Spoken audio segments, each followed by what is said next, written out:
So the Phantom Menace and the followers are canceling the pre-orders for Paper Mario. So if you do not know, there's some controversy that was created by the Phantom Menace. Okay, the so-called outrage they're having. Okay, basically in the remake, they kept it true, all the things true to the Japanese version, because the US version was heavily censored in the original game. Okay, you know, yeah. The game was heavily, heavily censored. Okay, yeah. Okay, but the original game was censored because Nintendo of America didn't want kids to know a lot of this. They didn't want, why there was still the game is still censored, obviously. Like for example, the cat ears was removed, or the mystery scene the murder scene was removed. Okay, that stuff is still removed, but Paper Mario is they censored it way less. Okay, obviously I don't understand why they removed some of this stuff in the game. I don't get why Nintendo of America loves to change. Look at Tonarsi Life of Fire Emblem Fates are two examples of games that were weirdly censored to appeal, because I get Nintendo wants to sell their consoles towards kids, and they're like, oh, you know, we don't want our kids to pat, Fire Emblem characters on their heads, okay? Or we don't want kids to see two characters taking a bath in Tonarsi Life. Like, it's a strange censorship that Nintendo always has had with the games, and I have never just understood it. They have always, especially with Pokemon, like, we gotta remove we removed, like, the whole, actually, it makes a lot of sense, right? They removed the gambling, because gambling is a pretty bad addiction someone could have, but they could have at least replaced it with something else, like they did with Hogwarts or Silver, like Virtual Flip, or a game similar to that. Have a made game that people can play, and to do a Pokemon remakes that could be a lot of fun. It can earn stuff for it. Kind of like how the Pokeathlon or the Virtual Flip works as well. And basically, if you did really well, you get more money. But if you did poorly, you get nothing. Okay, if you messed up. Okay, kind of like that. It could be kind of like a mini game. Heck, I think an idea could be like kind of like how it is with Chuck E. Cheese, where you play an arcade game, and if you win, you basically get money for it.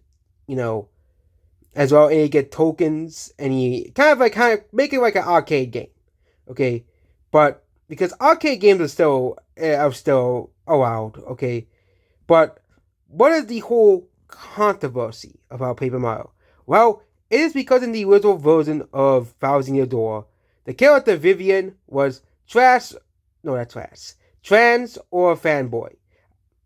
Okay? Fanboy. Okay, that's basically what it boils down to, and why these people, especially the Phantom Menace, are so upset, okay, and are canceling the pre-orders.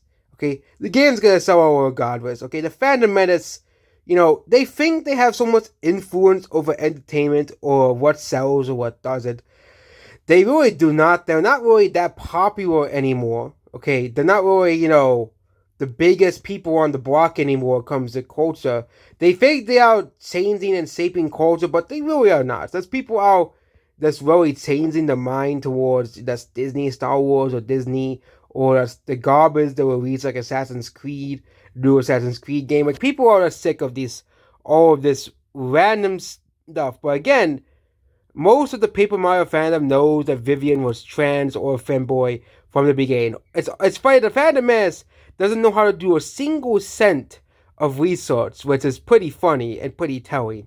Okay, and yeah, the character has been inconsistently listed. That even the Wikipedia and the Mario Wiki even said that, and said that character is inconsistently listed as either trans or femboy. Again, Nintendo America, in 2004, they said, oh yeah, the character's like a woman or something. That doesn't matter. Okay, nothing alluding to it, as well. And no one complained about it because guess what? Nintendo of America in 2004 censored the game from the original, which I think that was the problem overall. The character outside of the US version was that way in other countries, like in Europe, I think excluding the UK, and Japan and Korea. The character was always that way in those countries. It's just not in the US version because for some reason they didn't want they thought that it was a bad idea to include those details in the game. It is pretty weird. They'll basically make Birdo trans in the original, Mario Bros. But we can't do it for Paper Mario. We have to censor the character to begin with. Okay, yeah. And really, it's not quote unquote censorship because they're keeping it true to the Japanese version. Okay, that's how it was. The character was either trans or a femboy. Of course, the translation can differ from version to version because the game was originally in Japanese, but that was basically how the character always was. It's just so weird that these people are so upset over this. The fandom is, and these people on 4chan and Twitter. Okay, and that's about this video here. Goodbye.